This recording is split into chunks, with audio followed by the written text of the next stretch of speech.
I got so much motherfucking design on right now. Break it down, bring it back, make it clap. I got 3 old thoughts, new guap, where that thing. Bitches on my line, and you know.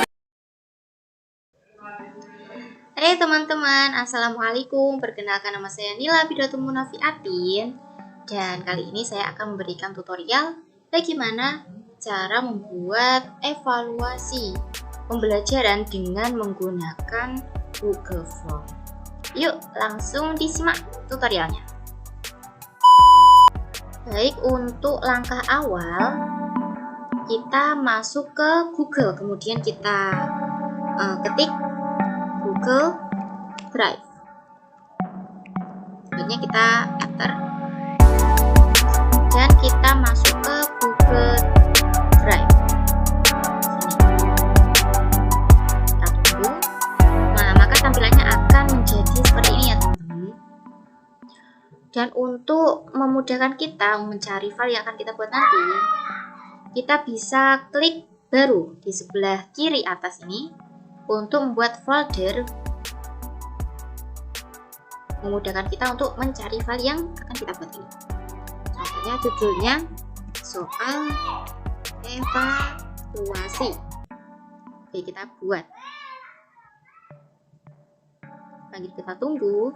Kita masuk ke folder soal evaluasi. Kemudian kita klik kanan, pilih Google Formulir.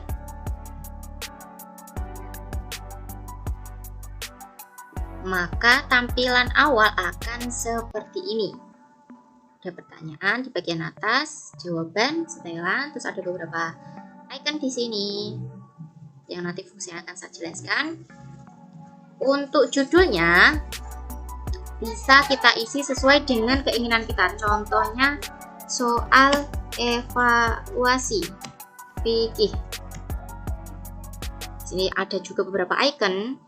B ini untuk menebalkan, I miring ini untuk memiringkan tulisan, dan U ini untuk memberikan garis bawah pada tulisan.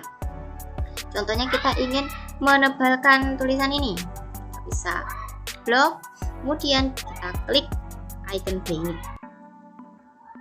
Nah, akan menjadi tebal.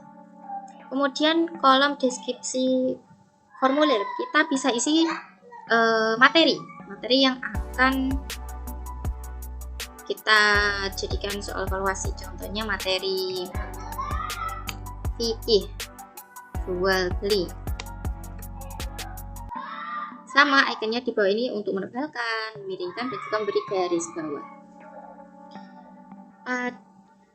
Pada pertanyaan yang pertama biasanya berisi pertanyaan berupa nama untuk diisi oleh peserta didik. Bisa kita tulis nama. Nama ini bisa dijawab secara singkat. Nah, di sini ada beberapa pilihan. Pertama, jawaban singkat, paragraf, pilihan ganda, kotak centang, drop down, dan juga yang lainnya. Dan untuk nama, kita bisa memilih jawaban singkat. Kemudian kita bisa menyalakan. Di sini ada tulisan wajib diisi, bisa kita nyalakan supaya siswa nanti tidak lupa untuk mengisi nama.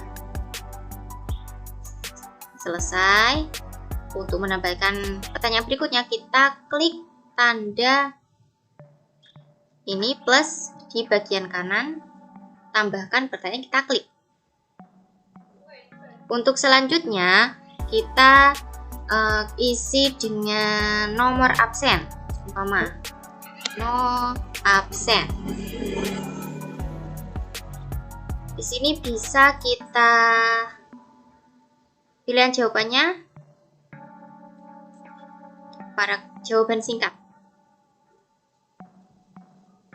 Seumpama kita ingin peserta didik cuma ingin jawabannya berupa angka saja, kita bisa klik opsi lain titik 3 di bawah ini, kita klik, kemudian validasi jawaban. Nah, ini angka lebih dari, kita klik lebih dari, kita pilih adalah angka. Maka nanti peserta didik hanya bisa menjawab pertanyaan pada kolom ini dengan menggunakan angka. Selain itu, untuk supaya peserta didik tidak bingung, kita bisa memberikan deskripsi dengan menambahkan kolom deskripsi, klik 3, kemudian deskripsi. Misalnya diisi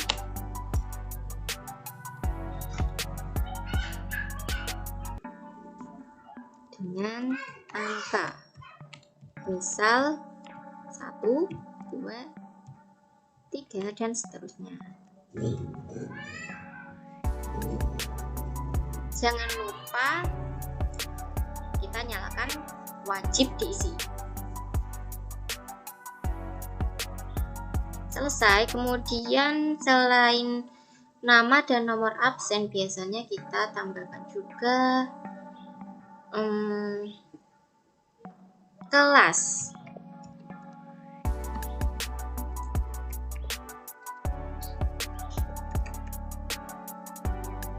Jika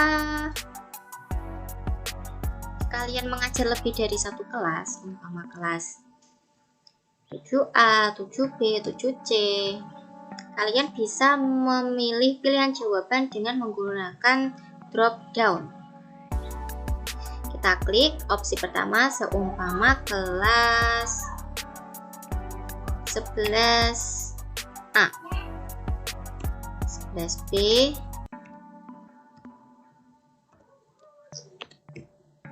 11C. Umpama kalian mengajar 3 kelas. Nah, kita bisa mengisinya seperti ini. Dan jangan lupa menyalakan wajib diisi. Tampilannya akan seperti ini, yang berisi pertanyaan tentang identitas siswa. Untuk menambahkan halaman selanjutnya, kita bisa klik bagian bawah yang icon sama dengan ini, kita klik untuk menambahkan bagian di bawahnya, bagian selanjutnya. Kita kasih judul soal pilihan ganda.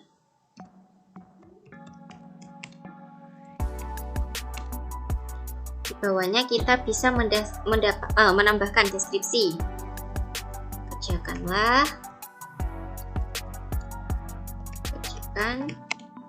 dengan baik dan benar, seumpama. Selesai. Kita tambahkan halaman berikutnya. Kita klik plus untuk menambahkan pertanyaan.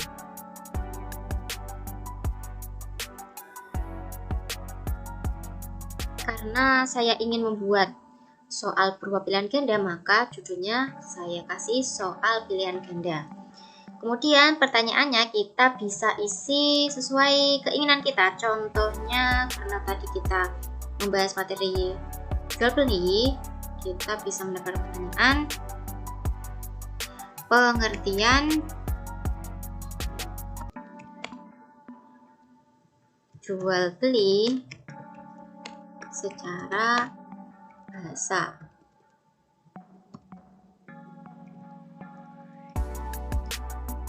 Kita sudah benar, ini kita klik pilihan ganda.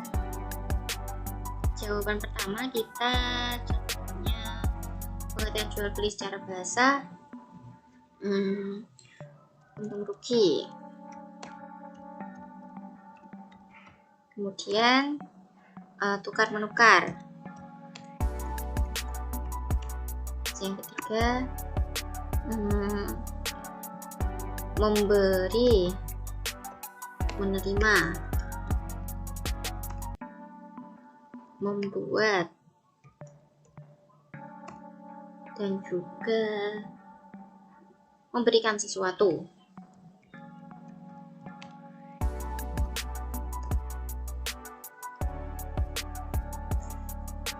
sudah ada soal,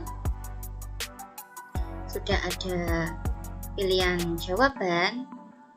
Biasanya itu akan, kalau ada soal pastinya juga ada kunci jawaban. Untuk menambahkan kunci jawaban, kita bisa klik setelan yang ada di atas, kita klik, kemudian jadikan sebagai kuis.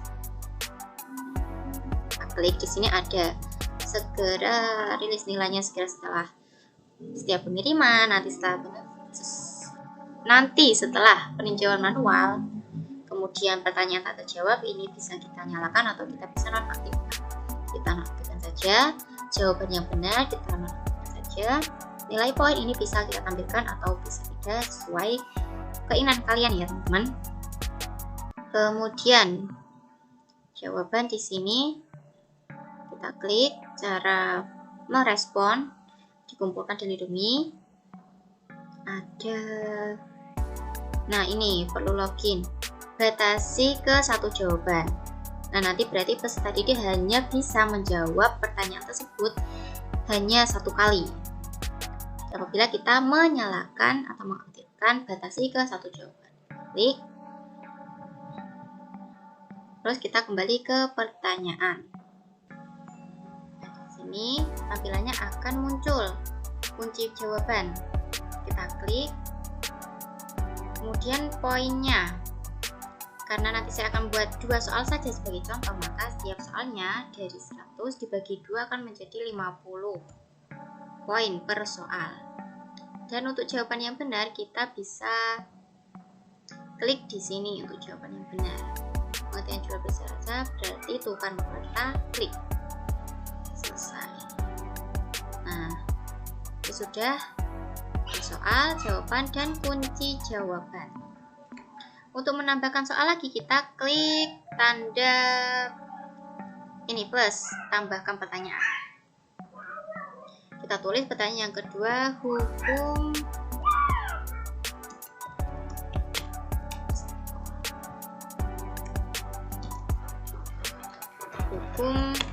asal jual beli.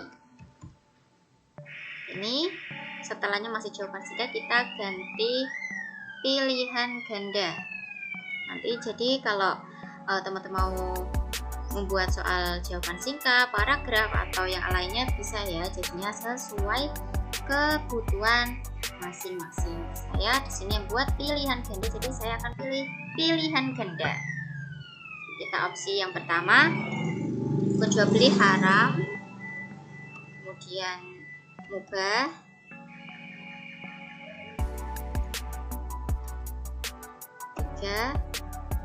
wajib, 4 makruh,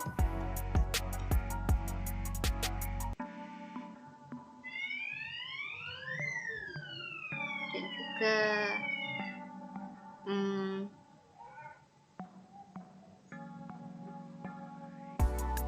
tidak boleh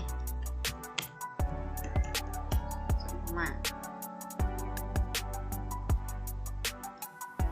Untuk mencari atau memberikan jawabannya benar, kita klik kunci jawaban, kemudian kita berikan poin 50 karena tadi soalnya saya buat cuma 2.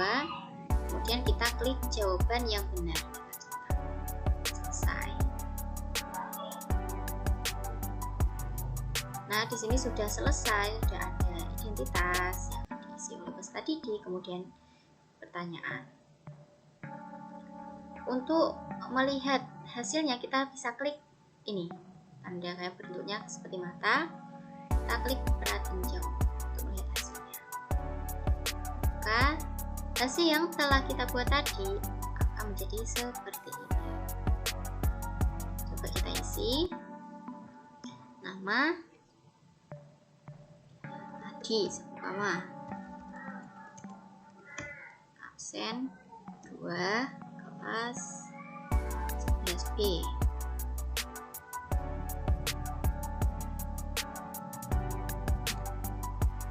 Ini jika kita lupa mengisi satu saja yang wajib diisi, maka kita tidak bisa masuk ke halaman berikutnya. Jadi kita harus mengisi seluruh pertanyaan yang ada. Absen 2. Nah, kalau semua sudah terisi, baru kita bisa masuk ke halaman berikutnya dengan tampilan seperti ini. Coba kita jawab dengan bongkar, kemudian kemudian sudah kita jawab, kita kirim, maka hasilnya akan menjadi seperti ini. Coba kita klik lihat skor. Total 100 dari 100. Berarti kita sudah menjawab semua soal itu dengan benar. Oke, kita kembali ke tampilan awal tadi, soal evaluasi. Nah, tadi karena kita sudah menjawab, maka di kolom jawaban ini akan muncul siapa saja yang sudah menjawab. Sini sudah ada 1 jawaban. Atau kita bisa kirim respon ke Spreadsheet. Kita klik untuk membuat Spreadsheet baru.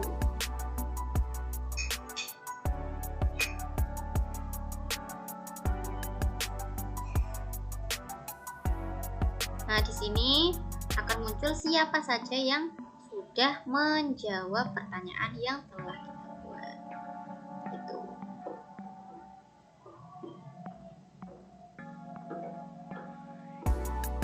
Nah, kalau soal sudah selesai, kemudian kita ingin mengirim, kita bisa klik kirim ini.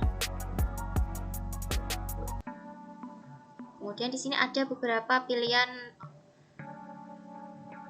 kiriman, bisa melalui email, tautan, dan juga ini semacam.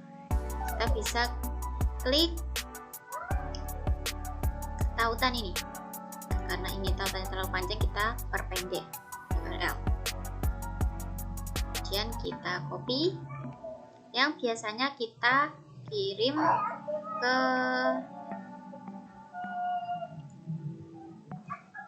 grup kelas masing-masing. Nah, jadi seperti itu tutorial bagaimana cara membuat soal evaluasi dengan menggunakan Google Form. Di sini saya akan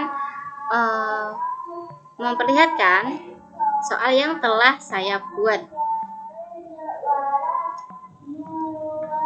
Nah, di sini saya sudah membuat soal evaluasi pelajaran fikih yang terdiri dari 25 soal pilihan ganda, kemudian 10 soal isian singkat, dan juga 5 soal uraya. Mungkin cukup itu yang bisa saya sampaikan, semoga bermanfaat. Sekian, wassalamualaikum warahmatullahi wabarakatuh. See you.